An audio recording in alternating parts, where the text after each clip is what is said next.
basically with like an injured elbow, was doing therapy the whole entire week leading up to it. Up his hand from the Joe Weller fight after hitting Joe on the top of the head, which resulted in a huge lump on his knuckle. He joked about the injury and played it all up for the camera, but an ambulance was called and he was taken to the hospital where they learned it was an infection in his hand and they needed to do surgery to drain the liquid. The boxing world was rocked. Jake Paul, the YouTube star turned boxer, officially cancelled his fight against Gervonta Davis. It's a stunning turn of events, isn't it? But this wasn't just a fight cancellation, it was a fallout. A brutal, public demolition, caught on video. Questions are swirling. Was it a calculated stunt? A desperate plea for legitimacy? Or a genuine demonstration of Davis's raw power and a harsh dose of reality for Paul? Let's break down exactly what happened and what it means for the future of both fighters, and the sport itself. The footage that triggered this entire debacle is explosive. It showed a sparring session between Paul and Davis, quickly spiraling out of control. Despite being noticeably smaller, Davis unleashed a relentless assault on Paul. The YouTube star looked overwhelmed, struggling to defend against Davis's ferocious attacks. And then, the moment everyone's talking about, Paul slumped against the ropes, his face contorted in pain, a clear image of defeat. The immediate aftermath was chaos. Speculation ran rampant. Was it a brilliantly crafted publicity stunt? Or a brutal wake-up call for Paul, whose claim to boxing credibility has always been under intense scrutiny? But then, Jake Paul stepped forward, leveling a serious accusation. He didn't just claim it was a bad sparring session, he called it an assault. What you saw in that video, Paul stated, his words hitting hard online, was not a sparring session, it was an assault. Gervonta Davis clearly never intended this to be a training exercise. He came in there with one goal, to hurt me as badly as he could. It wasn't a casual observation, it was an accusation of malicious intent. The implications are huge. Paul continued, revealing deep disappointment and disillusionment. I've dedicated myself to this sport, he said, his voice carrying a tone of betrayal. I've trained relentlessly, pushing myself to the limit. But after what happened, I can't in good conscience step into the ring with someone who so blatantly disregards the safety of his opponent. This wasn't just about ego, it was a statement about prioritizing his health and well-being above a potentially lucrative payday. It's a bold move, one that instantly reframed the narrative. The boxing world reacted with a mixture of disappointment and schadenfreude. Fans who were anticipating a high-profile clash were left disheartened. Critics, those who have always questioned Paul's boxing legitimacy, seized the opportunity to ridicule him. But amidst the widespread criticism, there were voices of support. Many commended Paul's decision to prioritize his health, a powerful message about the importance of fighter safety. This incident also ignited a broader conversation about the ethics of exhibition matches, particularly those pitting smaller, established professional fighters against less experienced opponents. Where do you draw the line between sport and spectacle? It's a crucial question. But the story didn't stop there. Jake Paul escalated the feud, taking a legal offensive. It wasn't just a social media post, his team filed a $200 million lawsuit against Davis, accusing him of assault.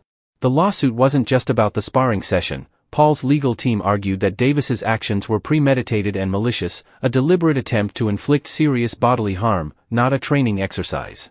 The stakes just got significantly higher. Then, Gervonta Davis finally spoke out. And his response? A defiant defense. First of all, Davis began, his voice thick with agitation, let's get this straight, this wasn't some ballet class, this was boxing training, and you got to respect the damn sport. He painted a different picture of the events, accusing Paul of provoking him. According to Davis, Paul's constant clowning and disrespect pushed him over the edge. This kid Jake Paul, he scoffed, comes waltzing into the gym all full of himself, talking smack, disrespecting the champions.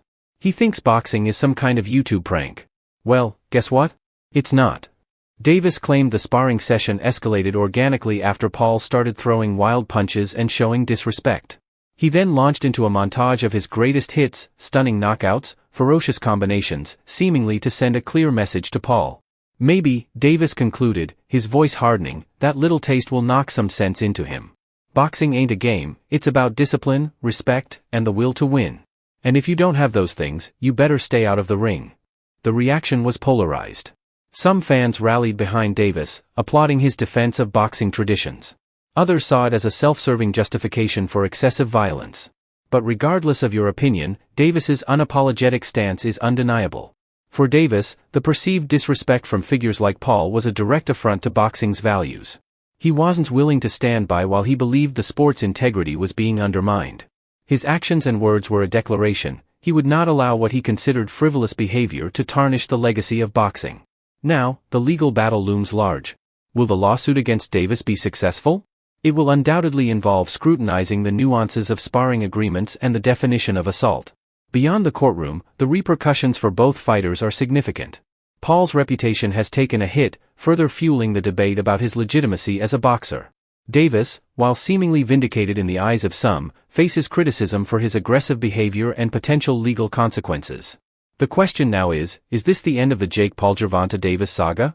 Paul, in his initial social media statement, did leave the door open for a rematch, but only under stricter safety measures. But the damage seems done.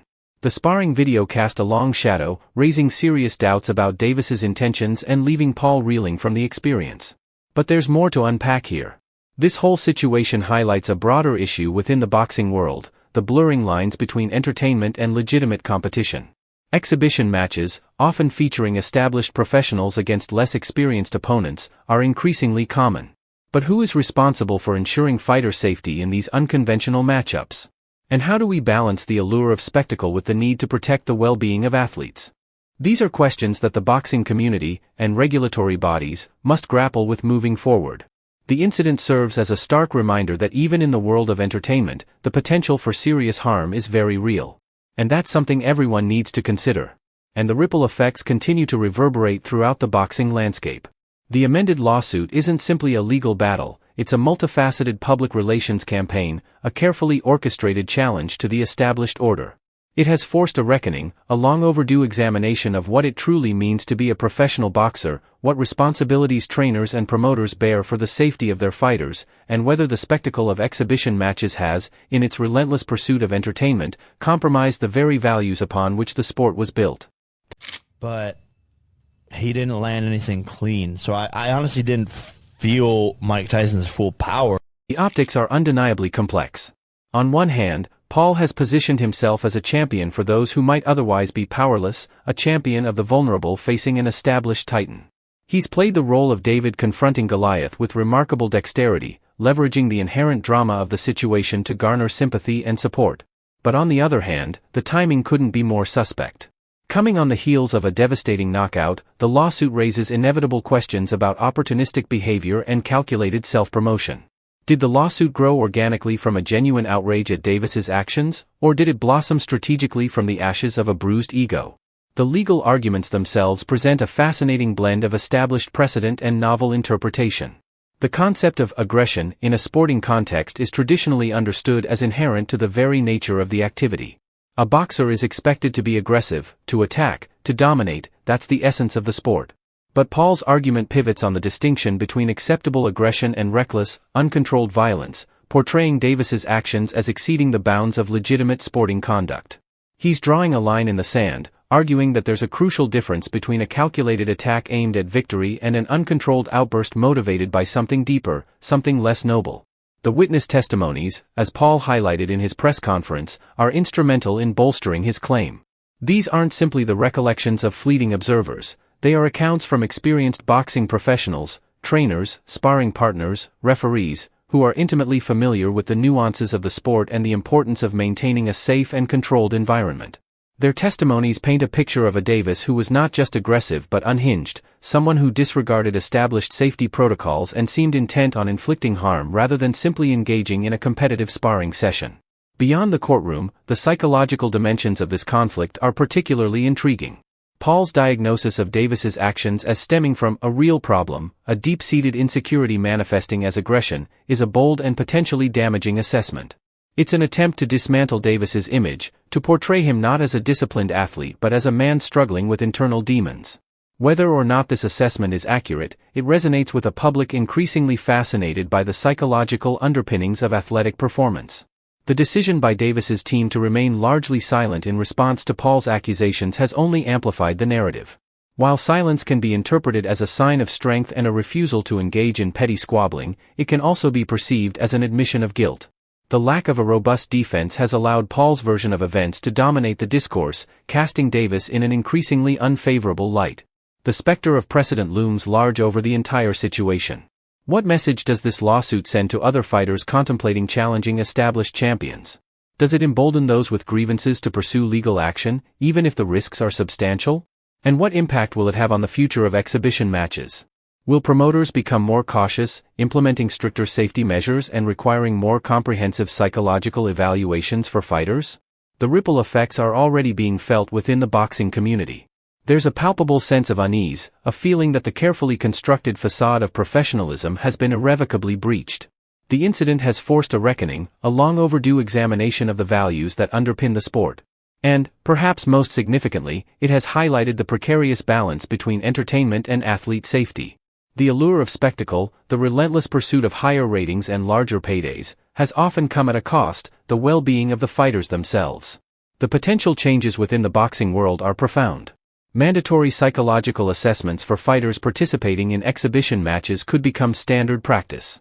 Stricter adherence to safety protocols, including more frequent medical checks and stricter enforcement of weight limits, could be implemented. A greater emphasis on sportsmanship and respect for opponents could be fostered. These changes, while potentially beneficial for the long-term health of the sport, could also have unintended consequences, such as stifling innovation and diminishing the raw, unscripted excitement that draws many fans to boxing. Paul's shift in strategy, moving from a relatively minor complaint to a full-blown lawsuit centered on aggression, demonstrates his tactical brilliance. He recognized that simply alleging disrespect wouldn't suffice. He needed to escalate the conflict, to frame it as a matter of principle, a fight for the integrity of the sport. By successfully rebranding himself as a champion for the underdog, Paul has transformed a potential embarrassment into a powerful narrative. The long-term impact of this legal battle remains to be seen. It's possible that Paul will ultimately prevail in court, securing a substantial settlement and further solidifying his position as a disruptive force in the boxing world. But even if he loses, the incident has already served its purpose, sparking a much-needed conversation about the values that should guide the sport. And then, the latest development. A statement just released indicates that, beyond the legal action, Jake Paul has officially cancelled all future boxing matches planned for 2025. In a brief social media post, Paul cited concerns about the safety of fighters and the potential for further escalation of violence within the sport. "I entered this arena to prove a point," the post read. That point has been made. Now, it's time to focus on other endeavors. This unexpected turn of events has sent shockwaves through the boxing community, leaving many wondering about the true motivations behind Paul's decision. Was it a genuine act of contrition, a sign that he's finally realized the potential for harm that his actions have unleashed? Or is it a carefully calculated maneuver, a way to deflect further scrutiny and control the narrative surrounding his departure from the boxing world? The cancellation of future matches has effectively silenced one of boxing's most controversial figures, but it also leaves a void in the landscape. It raises questions about the future of the sport and whether it can truly move forward without embracing a new era of accountability and transparency. Paul's actions have undoubtedly left an indelible mark on boxing, forcing a reckoning that may well reshape the sport for years to come. And the saga, for now, appears to have reached an unexpected, albeit dramatic, conclusion. The sudden cancellation, however, wasn't merely a symbolic gesture. It was a strategic masterstroke, one that underscored the fragility of the boxing landscape and the potential for disruption that Paul represents. The reaction has been remarkable. While some within the boxing establishment have expressed relief, viewing it as a way to cleanse the sport of a polarizing figure, many fans and analysts are questioning the timing and the sincerity of Paul's departure. You come in here, I'm pushing your Hey, what happens if I get injured? You ain't getting injured. The suspicion lingers, is this a retreat, or a cunning repositioning? The fact remains that Paul's actions have exposed vulnerabilities within boxing. The relentless pressure to generate revenue, the eagerness to push boundaries, and the insufficient safeguards in place to protect fighters, these are the uncomfortable truths that Paul's legal battle and subsequent withdrawal have brought into sharp focus. It's a sport, undeniably, but one where the entertainment value has often eclipsed the well-being of its participants. The aggression lawsuit, initially dismissed as a publicity stunt by many, served as a catalyst, forcing a re-evaluation of the sport's ethical underpinnings. It's no exaggeration to say that boxing's image has been fundamentally altered, perhaps irreparably. The timing of Paul's decision is particularly noteworthy. The rumored 2025 face-off with Gervonta Davis, a fight many considered to be a potential blockbuster, has now been definitively shelved. Davis, known for his devastating power and undeniable talent, represents everything Paul has positioned himself against, a traditional, seemingly untouchable figure in the boxing world. By walking away from that fight, Paul has effectively neutralized a major threat to his narrative, one that might have forced him to confront the very image of the unruly outsider he's cultivated. But the narrative goes deeper than just a cancelled fight. The very foundation upon which boxing is built, the allure of spectacle, the unwavering pursuit of entertainment, is now being questioned. The incident forces a necessary discussion. Were the risks to fighters adequately assessed? Were the potential consequences of a devastating injury fully considered? Was the emphasis on entertainment blinding the sport to the inherent dangers? These are the questions that will haunt boxing's leaders for years to come. And while Paul's exit might offer temporary respite from the controversy, it doesn't erase the issues. It simply amplifies them. The lawsuit itself, even if ultimately unsuccessful, has planted seeds of doubt. It's forced boxing organizations to scrutinize their practices, to re-examine their protocols, and to confront the possibility that they have prioritized profits over people. The legal proceedings, the media attention, the public outcry, these have all contributed to a climate of increased accountability. And while Paul may not have won in a courtroom, he has undeniably secured a victory in the court of public opinion. He has successfully framed himself as a champion for the underdog, a warrior fighting for the health and safety of his fellow fighters. And now, with the rumored fight against Gervonta Davis scrapped, speculation is swirling about what Paul's next move will be. Will he remain on the periphery, occasionally stirring the pot and reigniting controversy? Or will he transition to another arena entirely, leveraging his newfound notoriety to pursue other ventures? The possibilities are endless. He's demonstrated a remarkable ability to adapt, to anticipate, and to manipulate the narrative to his advantage. The impact of Paul's actions extends beyond the realm of boxing. He has tapped into a broader cultural anxiety about the commodification of human bodies, the relentless pursuit of entertainment at any cost, and the erosion of ethical boundaries. He has become a symbol of a generation disillusioned with traditional power structures, eager to challenge the status quo and to demand accountability. It's a dangerous persona, one that attracts both admiration and condemnation. The cancellation of the Davis fight also reveals a deeper strategic element. Consider the timing again. As Paul's lawsuit progressed, the pressure on boxing's leadership undoubtedly increased. Sponsoring a fight between Paul and Davis would have been a massive gamble, potentially exposing the sport to further legal scrutiny and negative publicity. By effectively removing himself from consideration, Paul has relieved the pressure and allowed boxing officials to breathe a little easier. It's a subtle but significant victory, demonstrating his ability to anticipate and manipulate events to his advantage. The questions surrounding Paul's motives will undoubtedly persist. Was his legal action a genuine attempt to improve the sport, or a calculated maneuver to enhance his own brand? Was his cancellation of future fights an act of contrition, or a strategic retreat? The answers, perhaps, will never be definitively known.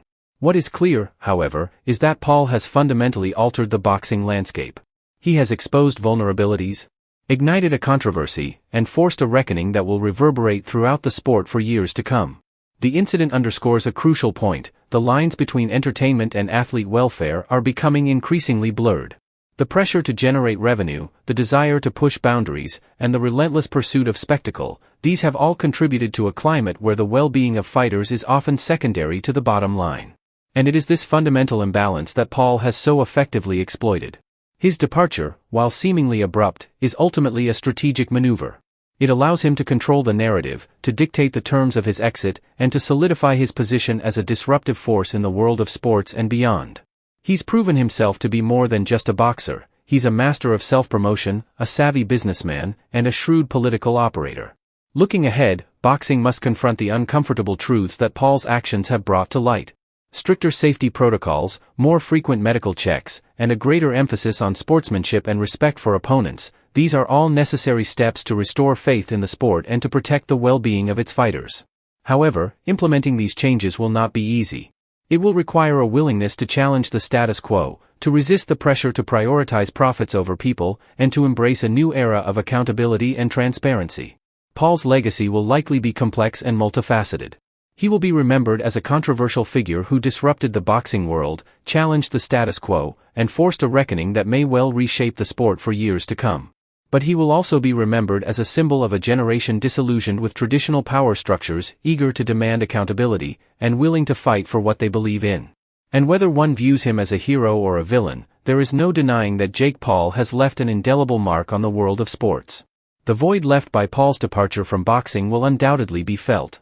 The spectacle he brought, the controversy he ignited, and the attention he commanded, these will be sorely missed by some.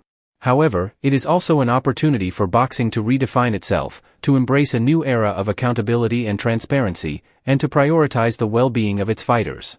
The challenge now is to ensure that Paul's actions serve as a catalyst for positive change, rather than a fleeting moment of notoriety. The sport stands at a crossroads, and the decisions it makes in the coming months and years will determine its future for generations to come. The sport stands at a crossroads, and the decisions it makes in the coming months and years will determine its future for generations to come.